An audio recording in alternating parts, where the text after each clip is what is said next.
Good afternoon, Maine. This is Chuck Ellis, and you are watching the Muddy Waters podcast. And I have the blessing, the joy to be your host. The Muddy Waters podcast exists ultimately because the mainstream media is failing at its duty of informing the people of the things that are going on in the state and the impact of in particular policies that are going on. Instead, they act as a propaganda arm of the left, and as a result, fortunately, we do have the main wire, which once again would not exist if the mainstream media just did its job. So fortunately, we do have things like the main wire, and we have this podcast that exists to help the people of Maine better understand what is actually going on in our state.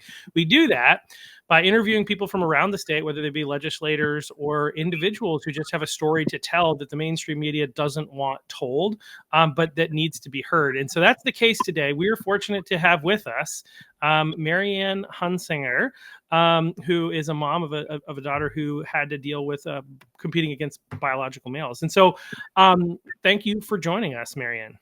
Well, thanks for having me. I'm glad to be here.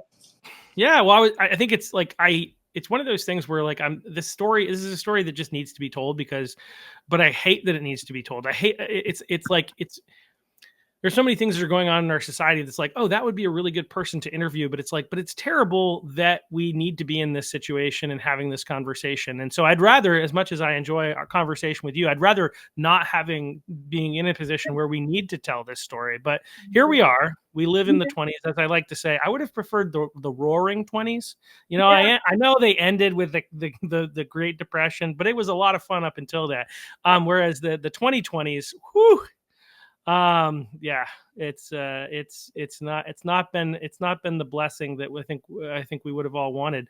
But it was a blessing to meet you when we put on an event earlier this summer, Justice in Jazz, to kind of raise more awareness and keep talking about this issue. It was really great to meet you and kind of hear some of your stories. So I wanted to have you come on to kind of tell us like who you are, where you come from, and like why you're engaging in political conversation, we'll say, in the 20s, a time in which it is very challenging and polarizing. Our whole political landscape is polarizing, and if you speak out one way, you're a bigot. You know, so what's brought you to this place? Who are you? Where do you come from? And why are you here? Well, first, again, thanks for having me and giving me a chance to talk about it. I am an Air Force veteran. I retired after 25 years in the Air Force as a medic. And my children, I have three. One is almost 30, and I have a 17 and 16-year-old. The 17-year-old is my daughter, Olivia, and she is a pole vaulter for the town of Herman. And what got me into this whole thing in February of 2025, she was pole vaulting in the indoor state pole vault track competition, and she ended up pole vaulting against a biological male, and she would have finished fifth place. But this male finished naturally first and pushed her down, the line. And we had no idea up until that point that there was even a male in the league. We had no idea. You know, up here in Herman, it just isn't something you see and you hear about it. Certainly, we've heard about it on the television in other states, but not here. So we were just completely floored when we saw that.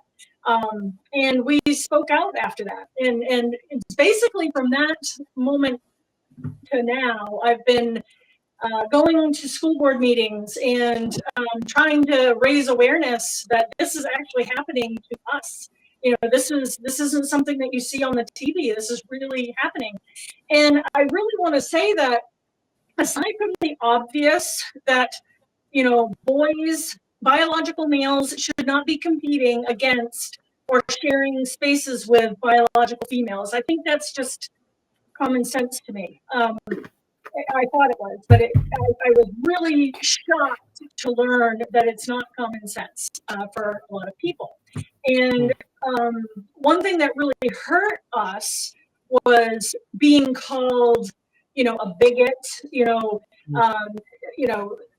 being accused of being hateful and not having compassion, and none of those things are true. None of those things are true. So having Olivia go through that was hard because she was, especially come spring, when spring track hit. Sorry, cat. He wants to make his presence known. Sorry, but when spring track came around, we were hopeful that he wouldn't be competing. We thought, I checked the rosters. We looked at the first few meets to see if he was competing, and we didn't see him. So we thought, oh, okay, maybe he does tennis in the spring. Maybe he doesn't do track in the spring. So Olivia was relieved. She's like, okay, good, I actually have a chance now. Well, fast forward, and right before the state meet, the regional meet, the Western Maine Conference for where he is, that's when he competed. So the last qualifying meet of the season, he competed to qualify for that meet. And then he won it by vaulting 11 feet. 11 feet this kid vaulted. And the closest female at that time was at 9.5 feet. So he was on the roster to compete this spring for the state meet, but he never showed up. And thank God, because if he had, Olivia would have been knocked right off the podium if he had shown up. So, now from my town, what I find frustrating is they would not set up policies to prohibit biological males from competing with and sharing spaces with biological females. And when I would press the issue offline, what I would get is, well, we don't want a lawsuit. We don't want a lawsuit. They were more concerned about saving themselves than they were the girls. And I just could not wrap my head around it. Now, so I would go to meetings and I would speak out and say, look, we got to do something, because it's not going to be long before someone comes to Herman and a biological male who wants to compete against the females, and we just can't do that. So what they did do, though, which is a step in the right direction, they drafted a letter to and this just happened in the beginning of July meeting. And they drafted a letter, the school committee, that said words to the effect of, to the Maine School Board Association. So they said, look, we here at Herman, we don't support biological males, participating in girls' sports and spaces, that kind of thing. That's the gist of it. And they were sending it which it passed the committee, so they're sending it to the Maine School Board Association to pressure lawmakers into passing legislation. And while I do agree that that's a step in the right direction, I appreciate that. They at least publicly said they don't support it, but they're falling short of creating policy for Herman, saying that you can't come here to do that. They won't do it. And no matter how hard and it's not just me, there are plenty of parents that are with me on this. Like, look, we gotta protect our girls. And one of my biggest complaints is you cannot lift up one group and marginalize another one. That's not right. So when you lift up the rights of trans kids, you're squashing the right of girls. And that's not right, and if you're going to have compassion, one of the school board members actually said, talked about that state meet that in the spring when the kid didn't show. He actually talked about it. He said, do you guys know, and he was speaking to the board, he said, that this kid was so bullied that he didn't dare, or she didn't dare compete.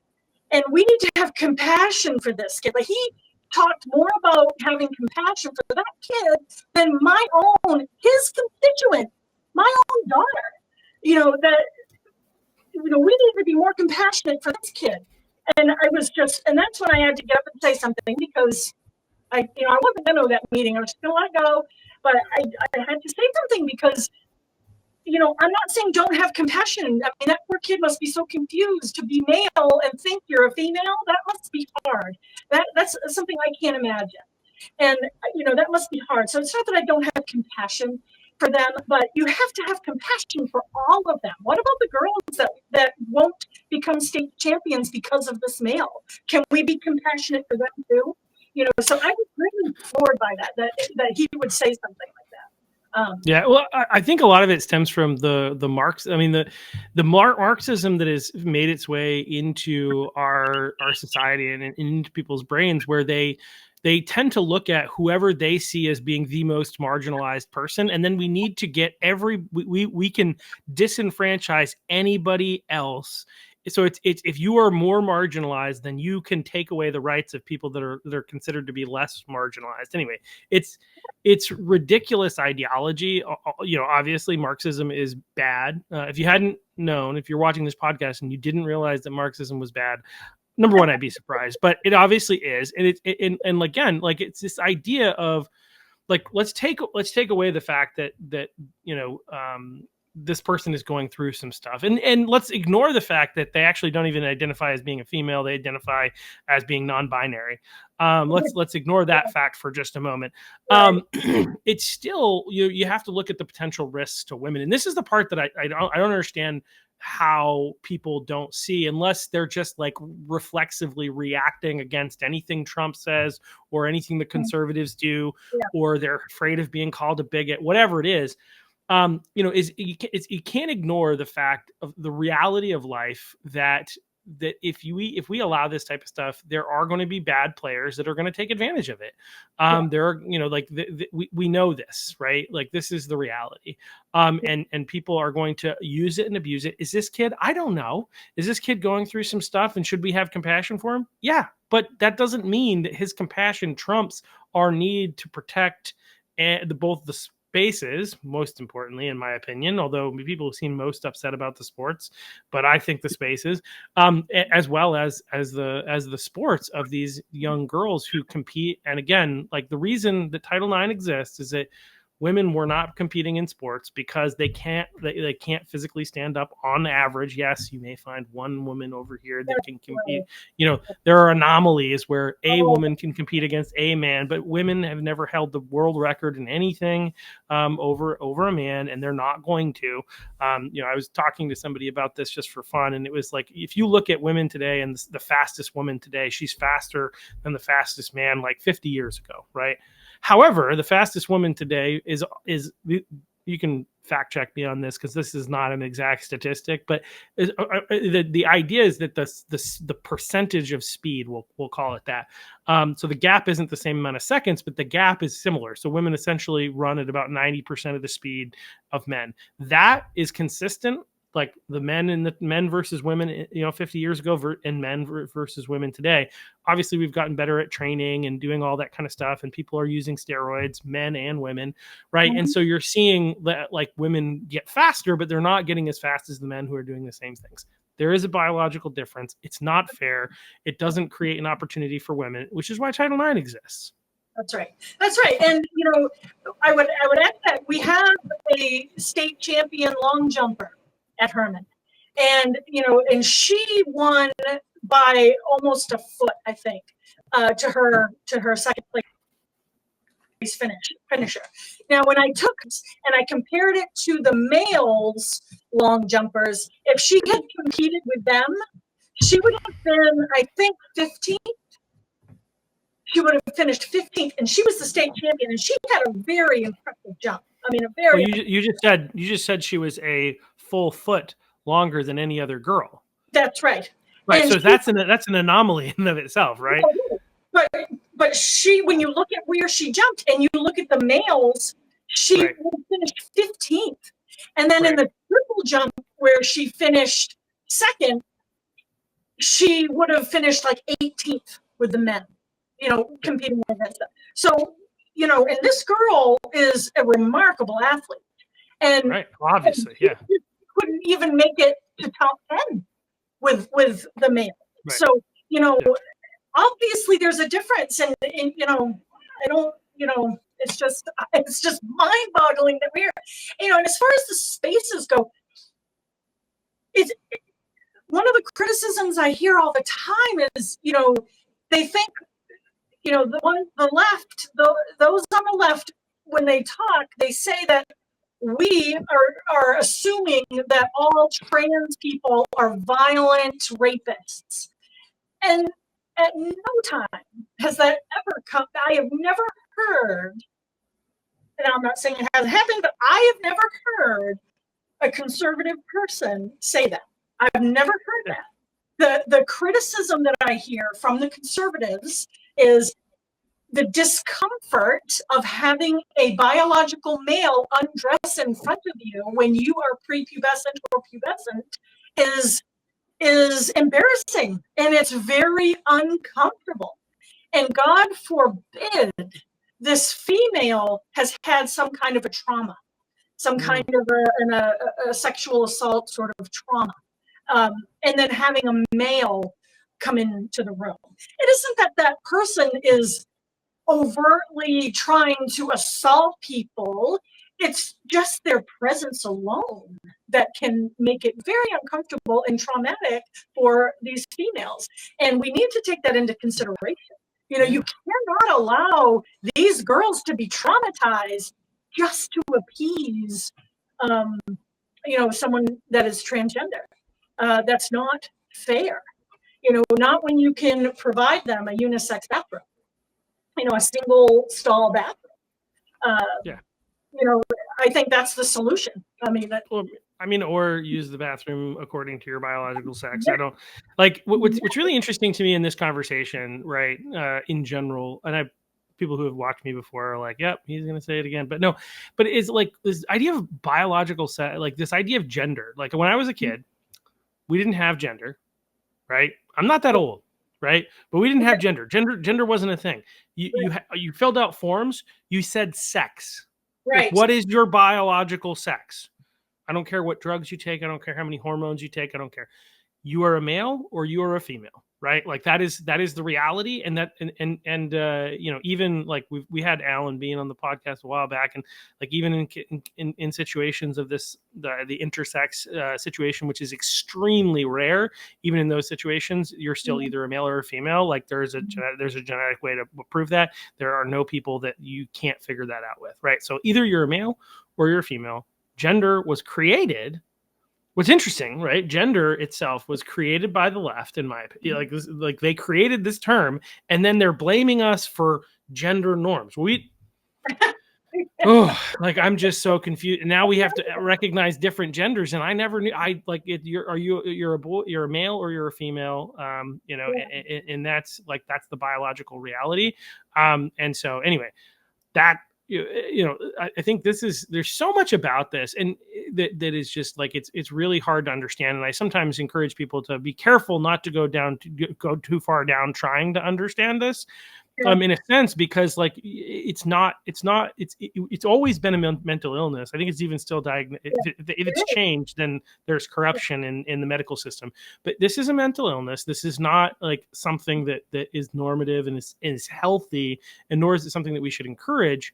It is a mental illness, and trying to understand a mental illness and trying to like wrap your head around, can be damaging to your own mental health, I think. But anyway, well, I'll tell you, part of my job in the military as a medic, I dealt a lot with mental health. And I received a lot of training, and I met a lot of therapists, and I worked with a lot of therapists in the civilian sector because they treated a lot of our people. And one of my jobs was to coordinate care for people that came back that needed some services, whether it's physical or mental or both. So I interacted a lot with therapists.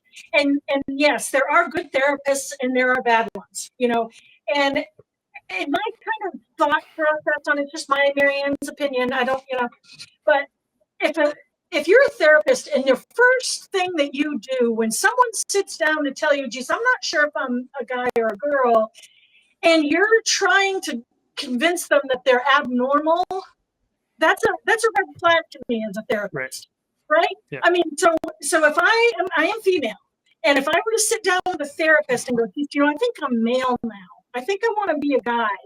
And they agree with me and they tell me that everything about me is wrong. That's so counterintuitive as a therapist.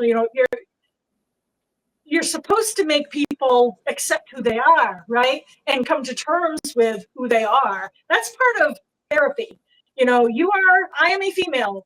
And if I'm feeling male, I want to go to a therapist to help me figure that out and accept who I am. I'm a woman and I'm a very proud woman.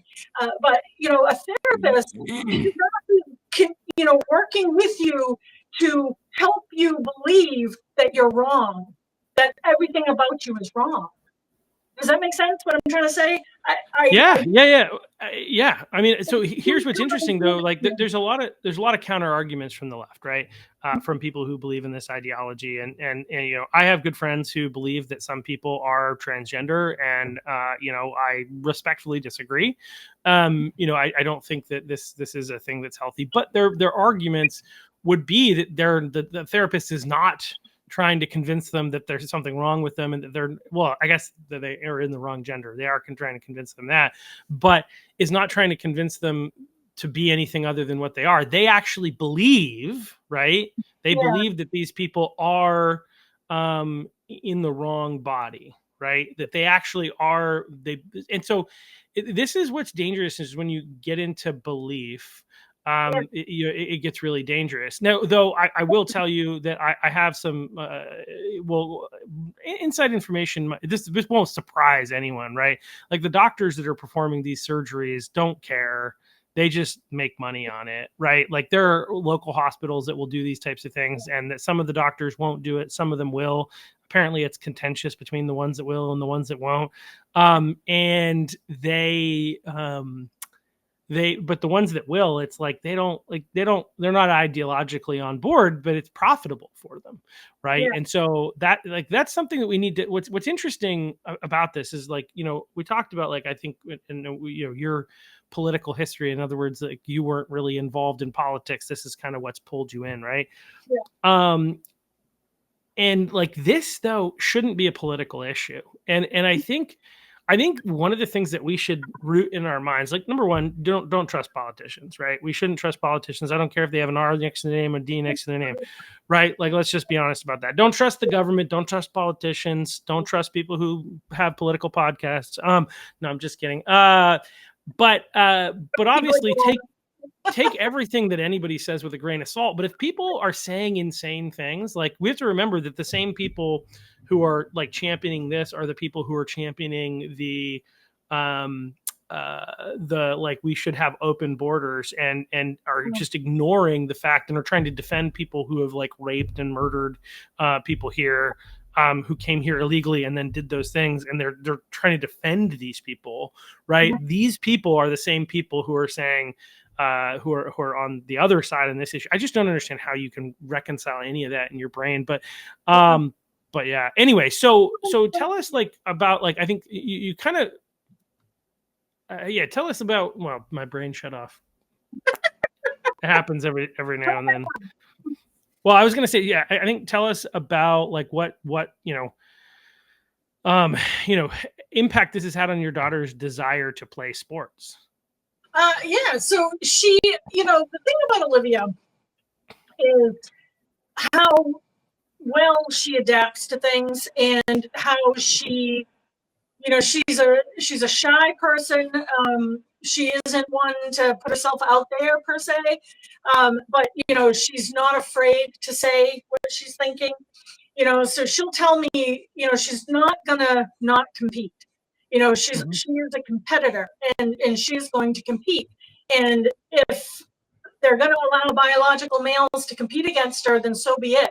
She's going to compete. She's not going to take a knee. She's not going to, she doesn't have anything against people that want to do that. She's, do what you want to do, but she's going to make them beat her. If the biological males feel like they want to compete against girls, She's like, fine, I'm going to make them have to beat me. They're going to have to look me in the eye and beat me. And that's kind of how that's impacted her. It gives her drive. It does give her drive, to be better. But at the end of the day, she, when she found out that this kid was competing, her face fell. Like she was just, like, oh, we'd just gotten really used to the idea of her having a fair shot. And while yes, she's going to put on, she's going to straighten her crown, she's going to go do it. But at the end of the day, she doesn't want to do it. She doesn't want to do it, and she shouldn't have to do it. And I try to get her to come on podcasts and talk about it, but she's it's just not her type. And then I got thinking about that, and she shouldn't have to. We were kind of talking about that. Yeah. We shouldn't have to have a conversation about this at all. But I don't want my minor child to be fighting with adults for this. That's my job as her mom. And all of us parents and adults, it's our job to fight for our children so that they don't have to do this. I want her to live her best life. And she enjoys pole vaulting. Win, lose, or draw, she loves the art of the competition. Yes, she wants to win, but she loves to compete more than she loves to win. Winning is a wonderful consequence, of competing and training, but competing is what she really enjoys. So while it has impacted her, because she, just doesn't want to compete against a male, but she won't stop. It's not going to stop her, and I just have a lot of respect for her for that. And I personally do not want her to have to go on all these shows and go on. She went on the radio. She addressed the school board. She came with me to that event. But I don't. She shouldn't have to. That's for us to do. It's our job to fight for her. Yeah, no, and I've said this a number of times. I don't know if I said it that night of the event, but I've said it when I've. Because I happened to be there when a girl named Julia Dietrich, who spoke, I think before, she spoke before you, right? Yeah, or did she? Yeah. So she's a student. She's not an athlete, but she has competed with some things with debate and stuff like that. Yeah, she's just been really great. And one of the things that I've just noticed, and I think to your point, I say is like, we shouldn't be in a position where these girls and these students are needing to stand up and speak up. Unfortunately, as I like to put it, the adults in the room can't be adults. Right. And so unfortunately, and this isn't no pressure on your daughter, obviously, I think you're right to be the spokesperson, to be the one speaking up, but unfortunately not enough. There's a combination of things. Not enough adults are speaking up because they're afraid of losing their business. They're afraid of, the consequences, that the social pressure. They're afraid of being called a bigot, all these things. So that even though this is an 80-20 issue, everybody's really, most people are on our side, right? Now, some people are upset about how Representative Laura Libby posted it or whatever, but everybody, 80% of people are yeah, biological males should not be competing in women's sports here in the state of Maine. I think the data showed 67%, but I think there were 13% that were we don't know. That seems like a little bit more people that are afraid to, even on a survey, fill out what they actually really believe, because they probably live in Southern Maine and they're afraid, right? And so unfortunately, not enough adults are speaking up, and then when adults are speaking up, people aren't listening. Unfortunately, people on the left, they turn a blind eye. They just ignore it. There's this I don't know, willful blindness, I think is what it's called. And generally speaking, I get it. I worked at a business. I was quiet, not really quiet, but I worked for a company, and I wasn't trying to come to work to talk about politics. But if it came up, I wouldn't shy away from it, and I think a lot of people are afraid with this issue. I was very cautious, not biological males in women's sports, because that didn't happen in the industry that I was in, but just with the issue of transgenderism and its impact. And in my place, we weren't being forced, but they were starting to push in that direction of you need to start telling everybody your pronouns. And I remember doing one training that said that, if you meet somebody and you don't get a chance to exchange pronouns, it's appropriate to send them an email and say, hey, it was really nice meeting you. I didn't get to know what your pronouns are. Here's what mine are. And I'm like, there is no way in any world that I would ever do that. Like, are you crazy? Like, I don't even know what's going on. Right. But like pushing that stuff and coworkers who, people who came into the company that were, they, them, or all were biologically females who believed that they were males, and I kind of adopted this policy that, like, look, I'm not going to try to find a way to offend people, but I'm also not going to say something that is in opposition to what I believe to be true. And so I would use people's names, and then I just would use no pronouns, right? But ultimately I would have only been able to skate by for so long doing that, because the reality is, I am, even in that situation, we'll just talk about this, right? I'm being put in a situation where I am having to adjust and adapt what I believe to be the normal way to communicate and behave around people in order to accommodate somebody else who might get offended by the truth that I speak. And that's like, this is one of the things that our freedoms are limited by how much they impact other people's freedoms. Like, we live in a free country. However, there are certain things that we can't do. I'm free to do a lot of things. I'm not free to take your stuff, right? That's called stealing, right? And so there's a lot of freedoms that we have, and some of them begin to violate other people's freedoms. So like the company being in a position where I have to change my language around certain people is a violation of my freedom of speech. It's called chilled speech. By the U.S. It was when Title IX was struck down, the 2024 revisions of Title IX. Chilled speech was why they were struck down. One of the reasons, chilled speech, and then which is stopping somebody from saying what they actually believe, and then compelled speech, which is forcing people to say things that they don't believe, such as use pronouns maybe that they don't agree with, or call somebody, names. I don't care. You can come up with a name, but like when it comes to like the other things, I have struggles there. But eventually it was probably going to get to a point where, oh, you're just using a name. You're trying not to use a pronoun. You have to use the pronoun, right? And this happened to a teacher in the East Coast a while back. I think it was maybe Virginia or something like that. And he got fired, not because he used the wrong pronouns, but because he didn't use pronouns. He ended up having a lawsuit, and he won the lawsuit. But the reality is that's the direction that these people are going. They want to force people to agree with them in order to be able to come to the table. And it's just like, we need to be able to have a conversation about this. And we need a conversation that is based in reality. And we need one that, protects the vulnerable people, like, women and children. But too, these kids, these minor children that are being, whether it's brainwashed or whatever, being told that they're something they're not. And then they're getting, like, take this kid, for example. Somebody made the decision to not allow him to compete until the very end of the spring season. That was an adult that did that. The adult did that. That kid didn't do that. The adults that were in charge of safeguarding this child decided that, oh, we're going to hide you.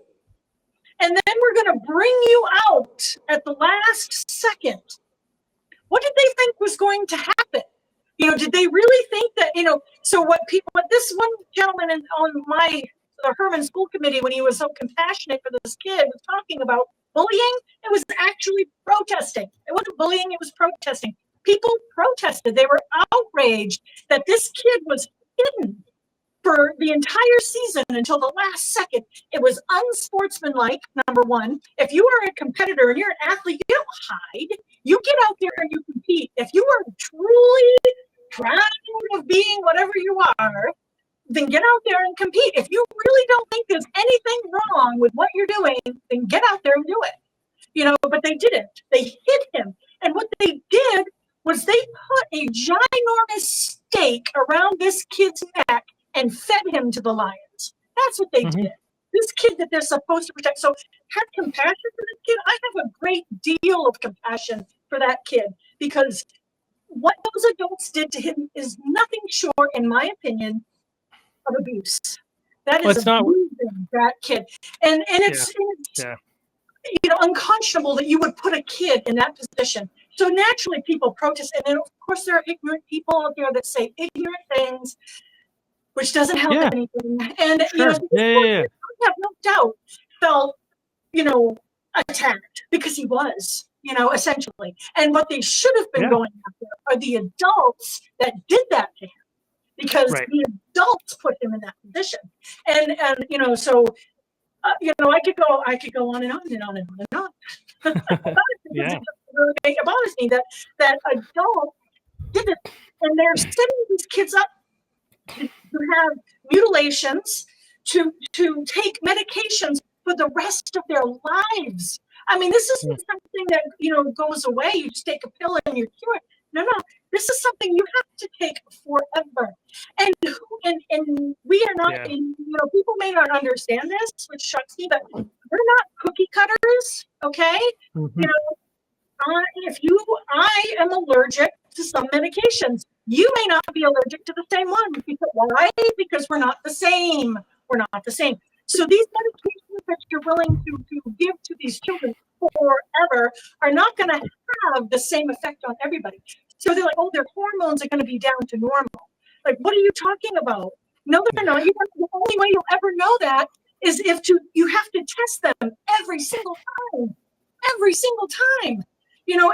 And they are willing to do this to those children to prove they're females, and it's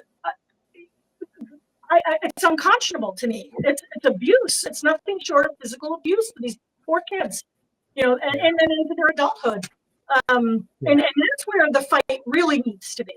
It doesn't. You got to start somewhere, so you have to kind of start with stopping biological males from competing against and sharing spaces with biological females. That's where you have to start. But that's not where we're going to finish. We have to go after the adults that are putting these kids through that. Yeah, absolutely. Give me just one moment. We're going to do, I'm starting this thing where I'm trying to put ads on the podcast. So we're going to break away for a little ad from one of our sponsors. He's a handsome guy. What does your website say about your business? If you've tried hiring a freelancer or doing it yourself, chances are it didn't turn out the way that you'd hoped. Outdated, hard to use, unprofessional, and let's be real, a bad website isn't just frustrating, it's costing you customers. I'm Chuck Ellis, co-founder of Moralist. I started this business because I saw how often small business owners like you were struggling with websites that didn't work. That's why we created our website rental service. At Moralist, we don't just build websites. We create platforms that build trust, help your business grow. For one affordable monthly cost, you'll get a custom design, secure hosting, and round-the-clock support, all fully managed for you. No surprises, no huge upfront cost, just a website that works. So if you're ready to take your business to the next level, click the link, sign up today, and let's build a website that you'll be proud of.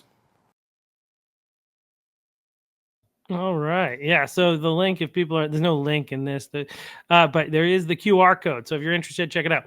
Or go to portal.moralist.us and check out what we have to offer. So anyway, so you're right. It's interesting. I think that when we're talking about like this issue of transgenderism, there are some people that want to be like just stay away from that part of the conversation entirely and just talk about girls' sports and spaces because there's more agreement there. The reality is, the vast majority of Americans, the vast majority of Mainers are realizing, hopefully more and more, I think, that transgenderism itself is frightening, especially the more that we learn about it and the more that the studies keep coming out and showing that this stuff is unhealthy. Like for me, like, yes, I care about girl sports and spaces, but I actually am more concerned with this social contagion that we have that's called the transgender the death cult. You could call it transgender death cult, which is I mean, like, there's so much about this that is just absolutely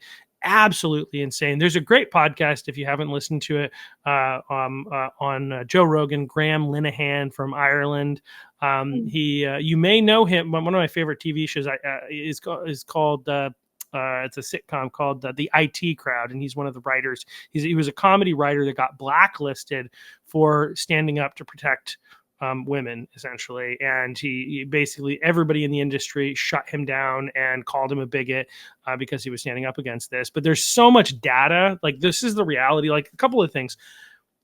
When you look at the treatments that they're giving to these kids, like aside from the psychological stuff, right? And I just want to highlight some of that in a bit too. But like, when you look at the stuff that's being given to these kids, some people, like my opponent when I ran for House in 2024, would tell you that, oh, this stuff has been well tested, that all the medical journals say that this is healthy, that these hormones are good, and that all these procedures are good and healthy, blah, blah, blah, blah, blah, and that they're not experimental, which they absolutely are experimental. Because what they're saying, like, adults for years have been taking these, therefore they're not experimental, is what they're trying to say. But there's a huge difference that, first of all, between a child who has not gone through puberty, whose body is still developing, and an adult who's gone through puberty and their body is no longer developing. That's a very significant difference. And as the more and more data comes out, we're realizing how awful these hormone blockers, hormone blockers just in general, just immediately sounded like a terrible idea. Like, let's tell your body not to do something that it naturally does, and let's see how it works. This is a good idea. Yeah, I mean, I'm thinking of the line from Jurassic Park, where I think they make the comment like they were too busy asking the question if they could. They didn't ask whether or not they should. Something along those lines. I think I butchered it a little bit, but I got the point across, right? And I think that's what's happening here, is that people are just like, they're not really thinking about like the reality of whether or not this is actually good and helpful. And they're not asking questions. They're not doing studies to verify the long-term impacts of this stuff. I mean, just think about long-term impacts and them telling you anything. Remember COVID, when they were like, there was this vaccine. We know that there are no long-term impacts. They developed the vaccine 6 months ago. What are you talking about? You know that there are no long-term impact? Come on. So this is the same people, right? That are also saying that there are no negative long-term impact. When we know that they're saying that it's not, it's all totally reversible, when we know that some of the drugs that are being used for this stuff were used to chemically castrate people. And so there's just the horrors of the gender cult are it's so frightening, I think, to believe that a society would get to the place where they're trying to make this normative. And that's like the genetic, that's like the drug side of it. But even like you said, when you look at kids, and the idea that they're twisting kids and trying to make kids, so kids are already struggling to figure out who I am. They don't trust, like, it's natural and human to be like, is there something wrong with me? That's every human being asks that, especially when, let's see, they hit puberty. Yes. Oh, Yes. yeah. And so the question I ask is like, what teenager hits puberty? What person, I should say, hits puberty and thinks, oh, this is normal. I really love this. Yeah, right. No, you find me the one that does it. I would love to meet them. The unicorn, because that's not real. So some of the stuff that we're telling these kids are like, they're indoctrinating. I think that's or brainwashing, indoctrinating, same thing, right? Kids into believing that if you feel uncomfortable in your own gender, then you may be the opposite gender. And then we also are like, oh, there are actually 72,000 different genders. It's like, I don't think this is the only reason for the terribly low test scores in Maine, but I don't think it's helping. When you teach people, this thing that is obviously true and like verifiable and like just, and you tell them that it's not, there's all these other things that are like from Fantasyland. And you wonder why they struggle having a grasp in reality and understanding all these other concepts that are based in reality. Like, you shouldn't be surprised. No, I agree with that. And you brought up, our test scores. and that's such a good example of how the transgender phenomenon has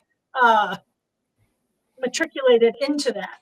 And the DEI, it's kind of like its second cousin, and it kind of matriculates into it, and it starts to take over your curriculum, and you're more focused on spending more time on getting the political correctness out of the way. The class is over by the time you've gotten all that done. So naturally, like you said, the natural consequence of this nonsense is poor test grades, and the numbers don't lie. The numbers don't lie, and so something's got to give here, and that's again part of another sort of get out the vote kind of thing. Yeah. In your towns, and that's kind of I did speak to the Alliance Defending Freedom. They have some wonderful resources there that you can learn about different laws and how they apply and everything else. And God, I think I have what you have. It just went right out of my head. Yeah. Just went right out of my head. Well, but your point is, I think ultimately we need the laws to change here in the state of Maine. I mean, I think the reason that we're here is because of the addition of gender identity to the Maine Human Rights Act, and now the claim as a result of that means that if you don't 100% in every way affirm a child and allow, like, so, and this is like kind of the psychosis of the people who buy into this, right? For the most part, it's like if you don't agree with them 100%, even though the data proves that this is not true, right? But like if you don't agree with them 100% in the gender that they think they are, then they're at risk of suicide, right? And so, which is a lie, but they believe that. The data says that it's wrong, it's false, it's untrue. The data actually suggests that you're at a higher probability of committing suicide after you've transitioned, quote unquote. And the highest percentage of this is actually primarily in men who transition. Women who transition, I don't think it's as damaging for them in the process. They might not be able to have children, but the transitioning back is possible. But men who go full boil, you can't come back from that. So it is a bit more challenging, but like, again, they operate under the assumption that if you don't affirm in every way, then you're putting them at risk of suicide. And so when you're in that mindset, like then you're going to force that, right? You're going to say that everybody has to. And that's where, the Maine Human Rights Act comes in. That's where the bill that requires doctors, essentially, it's a anti-conversion therapy policy that was enacted by the legislature that requires doctors to affirm. They can't question. So when a child says I am, there are no questions. They can't ask, they can't deny, they can't even ensure that the child knows what the heck it is that they're doing, because that could be considered conversion therapy, and then they could lose their license, right? That's the world in which we live. Yeah, I know, and that's that is scary. It's scary to think about it. I know in MSAD 11, that's the Gardner area. I actually grew up in Gardner. They were trying to get a clinic in the school. So they succeeded. Yeah, I think though, did they though? Because I thought that next round it got repealed or something, or they couldn't do it because of some. There's some zoning issues that I think they're probably running into that hopefully will hold them up, at the very least hold them up. But they did initially pass and agree to do it. I know that much. Yeah. Yeah, yes. That is true. Yes. So that to me was terrifying, because they're wanting to treat children and prescribe medication to minor children without parents' consent, and it's mind-boggling. And which is why, again, voting. You've got to vote. If your representative doesn't vote the way that you think they need to, you got to reach out to your representative, and you've got to get out and vote. I looked at, and just in my town, we have like 6,800, I think, registered voters here. And at the last election, I think only like 1,200 came out to vote. and this was a local election. This was like the school board and the town council. So like only 800 and some, I think there were hundreds of votes that were blank. They didn't even check the box, so I think it's incumbent upon all of us in our town to start there. And that's kind of what ADF was talking about, the Alliance Defending Freedom. Start local. That's what Alan Sarvinas, with the parental rights in education in Maine director, was saying. Start at your grassroots, at your town, and start getting people out to vote. And so that's where I sort of started my political journey, if you will, is to just start with voter registrations and bring that data out. Like, just look at the numbers. It's appalling to think that we have this many people registered to vote, but only a handful of them, a tiny fraction of them, actually come out to vote. And when I talk to my neighbors, I'm like, did you vote in this last election? And like, when was that? They don't have a clue. And, Right. I was guilty of that. I was guilty of that too. So, I get it because, you're a parent, you're busy and whatever, but, it wasn't until Olivia, went through what she went through that really was like a taser. And it's like, we got to wake up. And we have to, talk to our neighbors, talk to your friends, have a conversation. And you can have a conversation without being belligerent. You can agree to disagree, but we have to relearn that, I think. I don't think people know how to disagree anymore. And civil discourse. Disagree with someone and still consider them to be a human being who is a loving person, or whatever you want to call it, worthy of dignity and respect. Yeah, exactly. And you don't get there unless you just sit down and talk. And division is what they want. I think the left kind of wants us divided. In my own the globalists, it's the globalists that want us divided. Yeah, it's not just the left. I mean, they do have their reign, their grip, even within elements of the right. Like, the right is not perfect, right? But right now, it's the only option, right? Like, it's the only option. Like, the tentacles completely own the left. They don't completely own the right. There's some hope there, and we need to push out the left and get rid of the Democrat rule.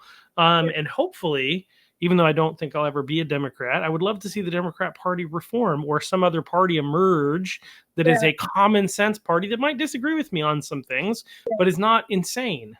Right. So, yeah. If we could just be sane, that would be wonderful. Sanity is a wonderful thing to have. It is great. I would like to be sane, but yeah, I feel crazy. I feel, honestly, when I was going through this with Olivia and I'm listening to the other side's arguments, I really thought I was crazy, because I'm like, how is that even? How do you think that way? I can't. I had a hard time trying to connect with. I always like to talk to people that don't think like me, because I can learn from them. And I think it's important to learn how other people think, because how else can you bridge that gap? You have to be willing to reach out and go, tell me how you got there. But when I do that, they could not answer me. They could not give me an answer. For example, Facebook is fabulous. I do have a Facebook account, but I'm not a big poster per se. I'm a troller. I just go and I read everyone else's stuff. But every once in a while, someone will throw some, especially when this whole incident occurred and everyone's on Facebook, talking about boys and girls sports and spaces. And so somebody will make a comment about how all these studies, you kind of alluded to it earlier, about, all these hormones and these studies and how everything's going to normalize and be perfect and kumbaya. So I kind of ask the question, very, very neutral, and just say, wow, you're referencing these studies. I would love to read them. Can you point me to where they are so I can read these studies? Crickets, every time, crickets. When I ask them to give me their evidence that they supposedly have, crickets. It's always crickets.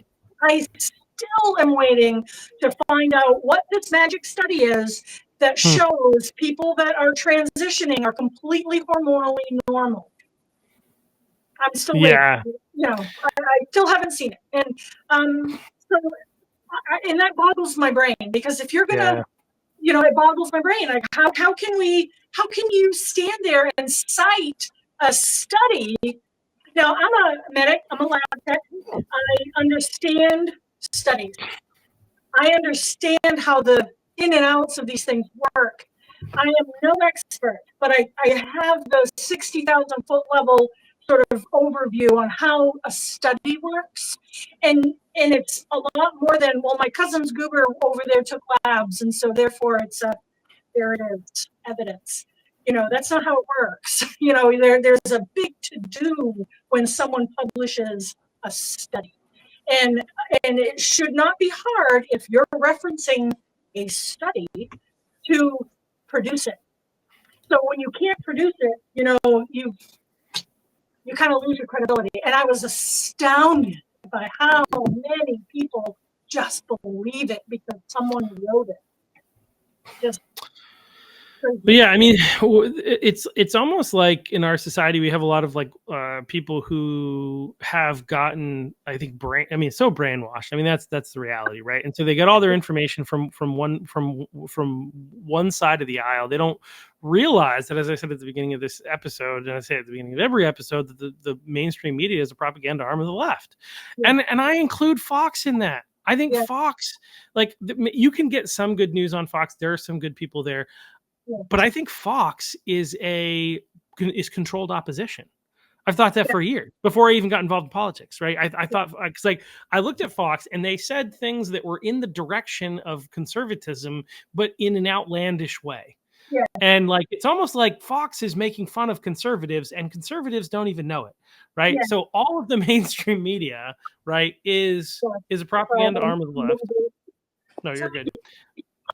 So anyway, but these are the places that they're getting these are the places that they're getting their information, right? And they've been told by, whether it's social media that they follow, mostly like mainstream media, they've been told that they've just gotten to this place where they believe that this is where you have to get information. I remember I was having a conversation with an engineer, and this is where I'm like, people, so like, I don't judge you for doing the best you can with what you have, and you come to a different conclusion to me. Maybe you don't have the capacity to be able to understand certain things, right? And so you have to trust other people, but there is this thing called wisdom, and you should figure out who's trustworthy before you trust them. But regardless, most people should have the capacity to do some research, right? So I was having a conversation during this is in 2020, and Fauci was obviously lying, and we knew it was obvious that he was lying, and that's become more and more obvious over time. But also, like, the WHO, it was on the hook for having lied, right? And so I'm having this conversation with a woman who is an engineer, who was buying everything that they were selling, hook, line, and sinker, right? Yes. And I mean, she recognized that Fauci had lied. And then, so she was trusting the WHO, is what she was saying. I was like, but the WHO lied first. You understand? Like, they didn't release information to us. They intentionally hid information from us. And she's like, well, then who do we trust? And I'm like, yourself. Like, use your brain. Do some research, people. Like, the internet is there. Now with AI, we can't trust everything we read on the internet, but we can find information. We can ask difficult questions. We can do research. And then we can find other people out there that are exposing things. So fortunately, alternate media shouldn't exist, because the mainstream media should do their job, but they're choosing not to. And so they're losing out to alternate media. So, podcasters, not like me, well, you can watch this podcast and enjoy it. And I bring on people who will share stories, and some of them who have expertise. When it comes to economics, I'm pretty good there, but I'm not the expert in all things. And I wouldn't even call myself an expert in economics. I just know the broad strokes of how it works, working in banking for a lot of years. And I was a business major, actually a business economics major before I shifted to be a math major. So this is kind of my thing. But outside of that, like, I'm more of a novice, and that's why I try to bring people in. But there are some great experts out there. Jordan Peterson, when you talk about this issue, is fantastic, right? I really like Russell Brand. for just general national politics. This guy is hilarious. If you want to listen and hear what's going on and laugh at the same time, Russell Brand is your guy. And they're exposing some of the things that are happening that you wouldn't otherwise hear about. Same thing with obviously Tucker Carlson and Joe Rogan. Joe Rogan, who never used to be in any way political until the left went after him because he took ivermectin. And since you can get a lot of really great information there. So unfortunately, this is where we need to go to get information because the mainstream media is lying to us. And so, but so many people are afraid to do that because they've been conditioned, right? Yeah. They've been conditioned to believe that, oh, I can't listen to those conspiracy theorists, forgetting that the term conspiracy theory was created by the CIA to discredit people that they didn't want people to trust. Yes. Just for fun, that term, that's where it came from, right? Yeah.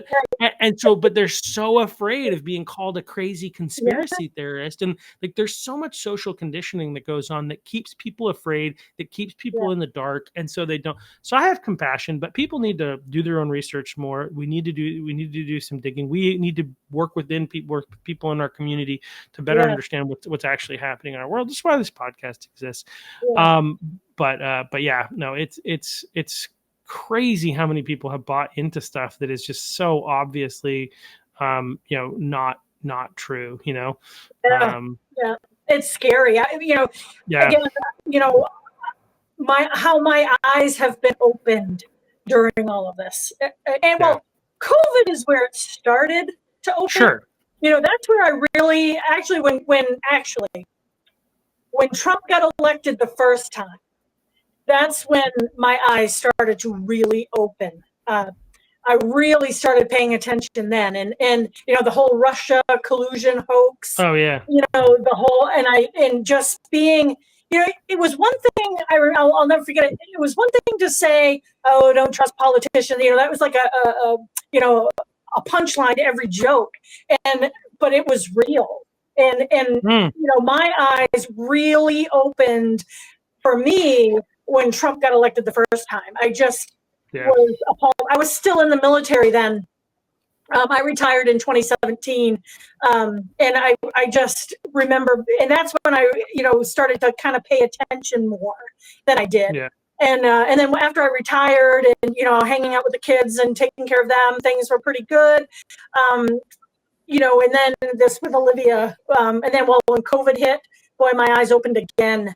And, you think, oh, I'm open, I'm good. No, then COVID hits. And then you're like, holy crap, these people, what they're doing and the lies. And, and I believed Fauci at first, it made sense. Yeah. It was logical. And then, oh my God, the betrayal of it. I think it was more betrayal than it was really anything else. Just like, how could you do, and then how deep that went. And now, here we are again with this, all this DEI and the and what CRT, critical race theory. Yeah. But COVID, when the whole curtain came down with the education system, and then I'm learning about my own school district. I'm like, whoa, what is happening? And, we weren't nearly as bad as others, thank God, but, still. And then now here we are with, boys competing against girls, and that's an actual thing. And, it's time, but I do have hope. At the end of the day, in spite of it all, I still have hope that people are waking up. They're kind of to quote the Matrix, I'm taking the red pill. They're taking the red pill. They're waking up out of the Matrix. And, and I think that it's up to people like me and you and just average citizens to wake up and talk to each other and really, and don't be afraid to talk to each other, and don't be afraid to vote the way you feel like you need to vote. Don't be afraid to do your research. And like you pointed out, do your research because, the information is out there, and we can bring sanity back. That's the thing. It's not gone. Yeah. It's not lost. We're not, this isn't Armageddon. We're good. We can do this, the same way the left did it. They did it. We can do it. We can bring it back, and, we can come back to the middle, and we can, bring sanity back, I think. And I just would love for people to just, if they learn nothing else from me or here, nothing else from me. Just know that we can bring sanity back, and it's okay. Everything's going to be okay. Take a deep breath. We're good. We got this. Just do your research, follow the truth, and go vote. Vote these people out, and then we can get sanity back. Yeah. So what office are you running for next? Not. I'm running for get my kids through high school. All right. Well, once we get them through high school, then maybe we'll revisit the conversation and see what we can get you to run for. No, I mean, that's all really. I mean, you're absolutely right. We need people to get informed. We need people to pay attention. We need people to show up to vote. We need people to participate in the political process. I mean, the American government the government that we have set up is an experiment in self-governance, and it only works if we are all paying attention. We're all using our brains. We're not just going with the flow. We're not too afraid to speak up. We're not too afraid to have civil discourse. These are things that we need to happen. What other people do in response to our civil discourse is not on us, right? We need to be willing to be open and honest about who we are and what we believe. And the reality is, like, one of the things that was on with Richard Youngquire yesterday in a special edition, which I spelled wrong just for fun. If you're looking, I spelled it addition, and I was like, oh my gosh, how did I do that? Anyway, but a special edition that's on X, check it out. But we talked about I think what it's going to take. I think the reality is, here in the state of Maine, simply get out the vote efforts is not going to be enough, right? Because we need to convince people of the I think the dangers of the left, but also the hope of the right. Like we're not. We haven't historically I'm the chair of the Cumberland County Republicans. We haven't done a great job as Republicans at kind of projecting what we're for. We're so busy like reacting to the insanity of the left that we get defined by what we're against. A lot of times, the party of no, as a friend of mine said, well, no to cutting off the healthy parts of children. Yes, no. If you want to call us the party of no on that, I'll take it, right? But we also need to project what we're for. And I think one of the things that we've not been as good at doing that. We're for healthy societies, and healthy society starts at healthy family units, right? We need to we care about the family, and we also believe in freedom, right? That's a huge part of what the Republicans, the party, believes in. And like, it's a matter of, do you want to be enslaved to the state to get all the benefits that they're offering you, but you have to jump when they say jump, you say how high, right? Or do you want to be a free individual, right? Because the government will take care of you, if you call it that. But with the Republican Party, what we offer is self-determination, right? We are looking to empower people to live their lives. That's what we're all about. So those are a couple of things I could say more, but either way, like we need people to get involved. We need people to get out to vote. If you're out there and you're an independent and you're thinking, feel free to register as Republican, don't register as Republican, but engage in some way. We need people to engage in the political process. We need candidates. Like, I'm down where I am. I'm looking for candidates for city council, school board, all that kind of stuff, to try and push back against the insanity of, I've called out my city councilor, Jennifer Monroe. Check her out if you will. Check out the Muddy Waters podcast. If you look down, you'll find this crazy lady who's suggesting that we're deporting legal citizens to foreign countries. That's what she's suggesting. She's trying to get the police department to interfere with ICE because they're deporting citizens to foreign countries. That's the claim that she makes. Anyway, we need different people. We need, in order to do that, we have to have conversations, because we're not going to help people see the truth unless we're willing to at least have those conversations. So we need people to engage. And so obviously you're watching this podcast, you care about the political process and what's going on in our state, but we need you to do more, essentially, or just to figure out what you can do. This is what we were talking about yesterday when Richard was on, is like, not everybody needs to run for office. Not everybody needs to go to a school board meeting. Not everybody needs to speak up at a school board meeting, but find a way to contribute and be willing to take a risk. We all have to do more than we want to do. it may surprise people, but I don't want to do this podcast. I don't like being in the limelight. I don't like the fact that now there are over 100 hours of me on a podcast that are available, and people can go back and critique and like criticize me. I don't like that. I don't know, but I do this because I feel like it's helpful to our movement. It's helpful to people being able to understand what's going on. We all need to take risks. We need to make sacrifices if we're going to have hope. But I do believe, as Marianne said, I do believe that there is hope. And the tide is turning, but we still need to keep at it. We need to work hard and do what we can. Yes. So we have to learn how to have conversations again, and just leave it at that. Just talk to people. Open your mouth, use your words. Words and deeds. I say this to my children all the time. You kind of touched on it a little bit. Your words and your deeds define who you are. So when someone, says something to you that upsets you, that's not a reflection of you. However, your response to that person is a reflection of you. So how you respond to people reflects upon you. How they respond to you reflects upon them. So words and deeds, they define who you are. So be mindful of them. But have a conversation. It's okay to disagree. And someone's got to start. So I encourage and challenge all of you to start. Just open your mouth and use your words.